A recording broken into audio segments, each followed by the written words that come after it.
এই বেড়াটির খাবার দে। কি রে তুই কি করতেছস? আমার বাগের জায়গায় ব্যস্ত আছি। জায়গা বেচতেছস?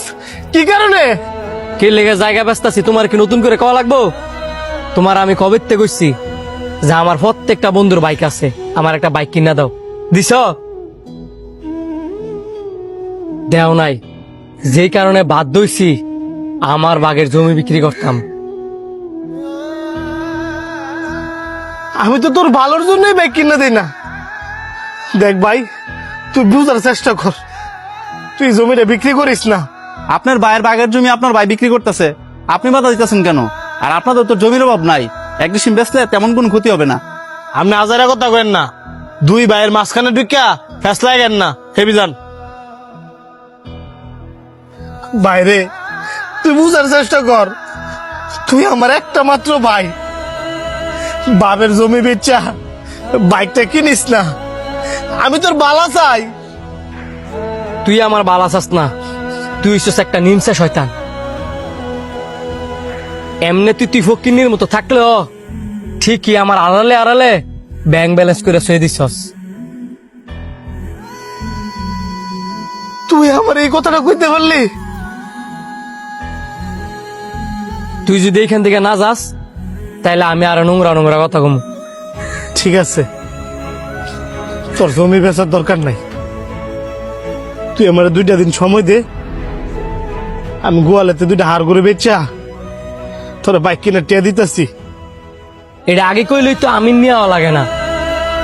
2 দিন টাইম নিছেন, 2 দিনের ভিতরে যাতে টিয়া আমি হাতে পাই, আর নয়তো আমি জমি বিক্রি করে দিব।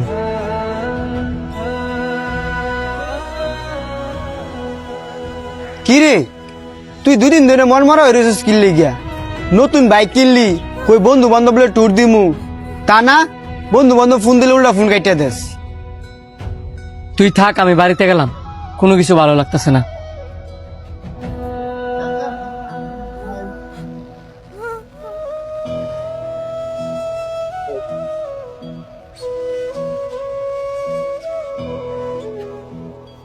কি ব্যাপার ভাই, বাইকটা কেনার পরের থেকে তুমি আমার সাথে ঠিক মতো কথা কও না, একসাথে বসে খাও না, কেমন যেন ইগনোর করো। ভাই, আপনি আমার লগে রাগ করে থাকেন না, প্রয়োজনে আপনি বাইকটা বিক্রি করে দেন, তারপরও আমার লগে কথা কম। কি মুখ নিয়ে আমি তোর লোক কথা কমু?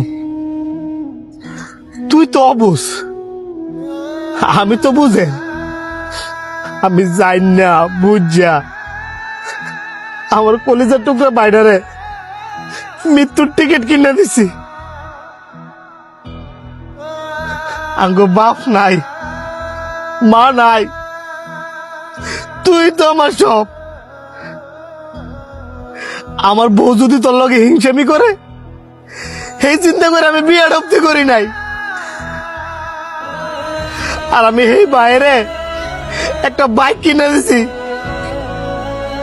যে বাইক চালালে মানুষের বাঁচা মরার কোনো গ্যারান্টি দেয় না। আমি তোর হিংসামি করি না, তুই দরকার হয় সব জায়গা সম্পত্তি তোর নামে নিয়ে নে, কিন্তু আমি বড় ভাই ভাইয়া ছোট ভাই লাশ কান্দনে যেতাম না। ভাই, আমি আমার ভুলটা বুঝতাম পারছি, তুমি আমার মাফ করে দাও। আরে বুকে তুই কান্দতে করে, ছোটরা ভুল করবে, এটাই তো স্বাভাবিক। ভাই